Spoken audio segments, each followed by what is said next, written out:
29వ వచనం.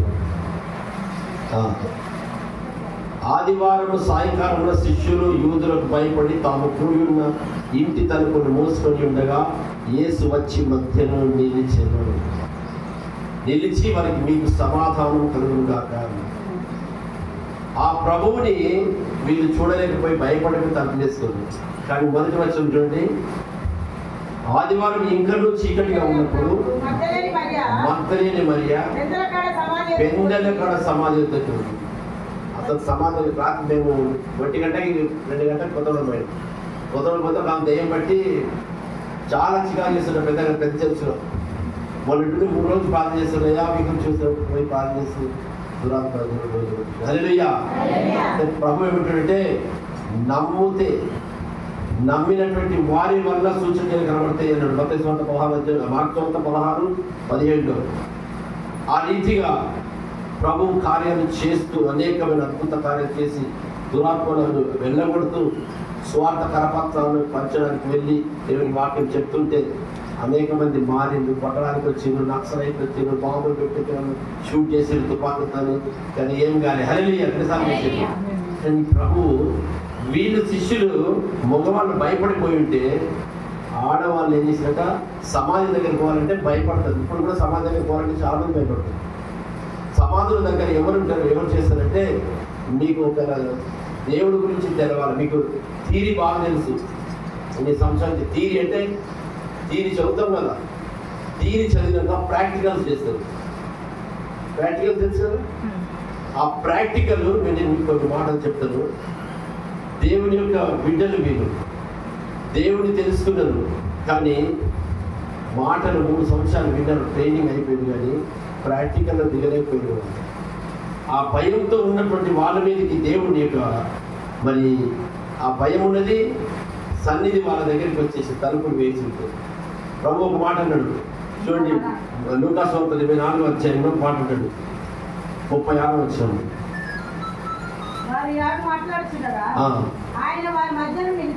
ఆ తలుపులు వేసుకొని ఉన్నారు, భయపడుతున్నారు. ఆయన మీరు వాళ్ళు ఉండగా వాళ్ళ మధ్య చేసింట మీకు సమాధానము కలుగును గాక అని వారితో చెప్పారు. ప్రభు తలుపులు వేస్తుంటే కూడా ఇదేంటంటే పరిశుద్ధాత్మ శక్తితో దేవుడు ఆ తలుపులు వేసినా, గొడ్డాలు పెట్టినా, తాళాలు వేసినా దూత పరిశుద్ధమైన పేదల దగ్గరికి వచ్చి ఎట్లా పేదల్ని పట్టుకొని వెళ్ళిపోయినో ఆ రీతి దేవుడి యొక్క పరిశుద్ధాత్మ శక్తితో నింపబడి మనము ఆ రెండులోనికి పోతే దేవుడు మనకు కొంత నేర్పిస్తాడు. ఎందుకంటే మనకు ఇప్పుడు అది ఇప్పుడు మనం చనిపోయిన తర్వాత లేచిపోతాం. మనం ఈ శరీర రక్త మాంసాలను పరమరాజ్యం చేరమని కదా.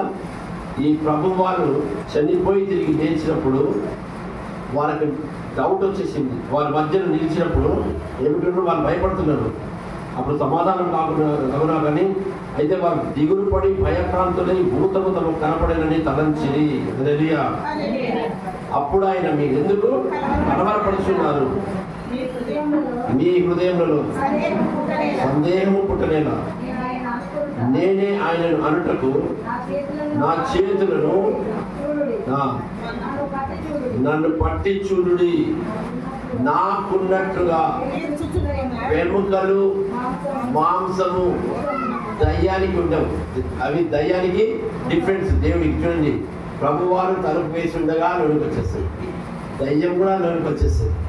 కానీ దానికి మాంసము వెముకలు బైబిల్ ఎక్కడ మాట్లాడితే అక్కడ మాట్లాడాలి. బైబిల్ మాట్లాడకపోతే నువ్వు మాట్లాడాలి. దేవుని యొక్క శక్తి ఆత్మస్వరూపిగా ఆయన వచ్చేసిండు. ఆయన వచ్చిన ప్రభువారు దాని గురించి కూడా మరి యోహాను సువార్తలో మనకు 2 మాటలు చూద్దాము.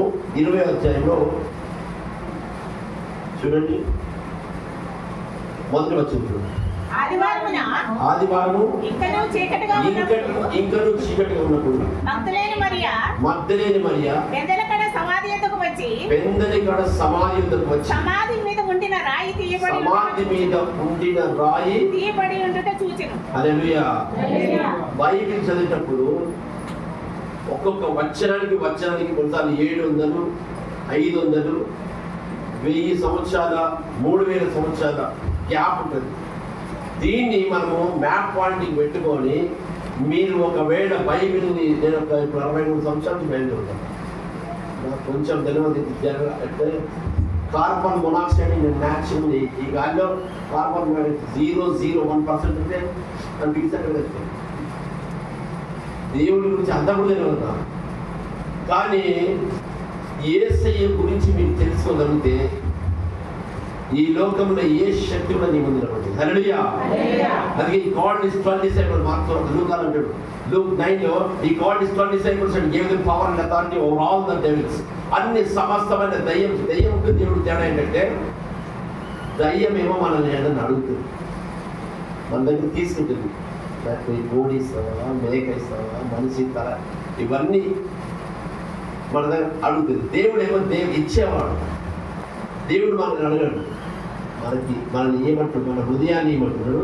ఆ ప్రభువు మరి పరిశుద్ధ ప్రభు ఆయన ఈ లోకానికి వచ్చి చనిపోయి తిరిగి లేస్తా అని చెప్పి 1600 ప్రవచనాల ప్రకారంగా యేసు చనిపోవడం జరిగింది. యాజంగా చనిపోలేదు. ఆయన చనిపోవడానికి 1600 ప్రవచనాలలో ఆయన ప్రభువారు ఇద్దరు స్త్రీలను వాడుతున్నాడు. ఏంటంటే ఆయన ఒక మాట అన్నాడు, మన మలాకి గ్రంథము 3వ అధ్యాయము, మీరు మొదటి నుంచి పర్లేదు, మొదటి వచ్చింది కదండి. ఇదిగో దేవుడు అంటున్నాడు, ఇదిగో నాకు ముందుగా మార్గము దారి చుట్టం సిద్ధపరచడానికి నా దూతను పంపుతున్నా అన్నాడు. ఆ దూత ఎవరు? ప్రభు, నేను వస్తున్నా, నా మార్గం సిద్ధపరచడానికి ఒకరిని పంపుతున్నా, యోహాను పంపిస్తున్నాడని ప్రభు చెప్తున్నాడు. రాబోయే ఏలియా అని ప్రవచనాల్లో చెప్తున్నాడు. ఏలియా లాంటి మనసు కలిగిన వాడు వస్తాడు అని చెప్పినాడు. నాకు ముందుగా చాలా చక్కగా చెప్తున్నాడు. బైబిల్ అర్థం చేసుకుంటా ఏమో కానీ యేసు ప్రభు వారికి ముందుగా భూమి ఆకాశం సృష్టికర్తకు ముందుగా ఒక రాబోతున్నాడు. ఆయన జన్మించాలి అంటే ఒక స్త్రీకి గర్భము మూయబడాలి. హల్లెలూయా. యోహాన్, there is no one greater than John the Baptist. అంటే స్త్రీలు కలిగిన వారిలో యోహాను కంటే గొప్పవాడు ఎవరు లేరు. ఎందుకంటే యేసు ప్రభువును ముట్టుకొని బాప్తిసం ఇచ్చేది. యేసు ప్రభువును ముట్టుకోవాలంటే ముట్టుకలే కదా, అటువంటి శక్తి కలిగిన వాడిని ముట్టుకోవడానికి అంత పరిశుద్ధుడు. కాబట్టి ఆయన ఆ కార్యక్రమం అయిపోయిన తర్వాత మార్చారు, చంపేసారు. ఎందుకంటే ఇక మన లోకం నుండి పాపం చేయకుండా. అందుకేంటాడు, ఎవరైనా యోహాను కంటే ఈ లోకంలో దేవుని బిడ్డగా ఉండి మరి పరలోక రాజ్యానికి మనం వెళ్ళేటట్టయితే యోహాను కంటే అంతకంటే గొప్పవాళ్ళు మీరైతారు. హల్లెలూయా. మనము ఆ యొక్క ఆమె ఎలిజబెత్ గర్భము మూసి అంత వృద్ధులైపోయిన పిల్లలు పుట్టలేదు అంటే పర్పస్. ఎవరి లైఫ్లో కూడా ఒక పర్పస్ ఉంది. ఈవెన్ అబ్రహాము కుమారుని వెళ్ళి అక్కడ బలి అర్పించాలి అన్నప్పుడు ఆ పిల్లోడు పుట్టక ముందే ఒక చెట్టును తయారు చేసి 10-20 సంవత్సరాల క్రితం బుష్ తయారు చేసి మరి పొట్టేళ్ళకు తట్టుకుని ఎలాగ చేసిందంటే ఆ మందకు తొలగిపోయాడు, ఎక్కడ పోయాడో వెళ్ళిపోయాడు. దేవుడు ఒక బుష్ తయారు చేయడానికి నీ పట్ల ఒక ప్రణాళిక. ఏలియాకు ఆహారం పెట్టాలనేసి, ఏలియా నువ్వు వెళ్ళి అహాబుతో మాట్లాడు, తిరిగి రా అంటే, అమ్మో ఇక్కడ పోతే నేను వెళ్ళి యోనాలాగా తప్పించుకొని పోవచ్చు మనము, ఇది చేస్తే మనకి ఇంత నష్టమైతుందేమని. కానీ దేవుడు అక్కడ చెప్పిండు, ఈరోజు కాకులు అక్కడికి వచ్చేసి 2 సెకండ్లు అయితే దేవుడి ప్రణాళిక ప్లాన్ అట్టుంటుంది. నక్సలైట్ ప్లాన్ వేసి ఒకటి చెప్పాలంటే ABC 3 పెట్టి వాళ్ళు ఎక్కడ ఉంటే అక్కడ ఉంటే అట్లా పేరు చేస్తే చేస్తారు. కానీ దేవుడు ప్రణాళిక ఎంతకంటే ఘోరమైనది అని no weapon formed against you shall prosper. నీకు విరోధంగా ఏ ఆయుధం చేసినా అది వర్ధిల్లదు. కాబట్టి ఆయన ప్రణాళికలో మనం ఉంటే ఆయన రావడానికి మరింత సిద్ధపరచుకుంటాం. మన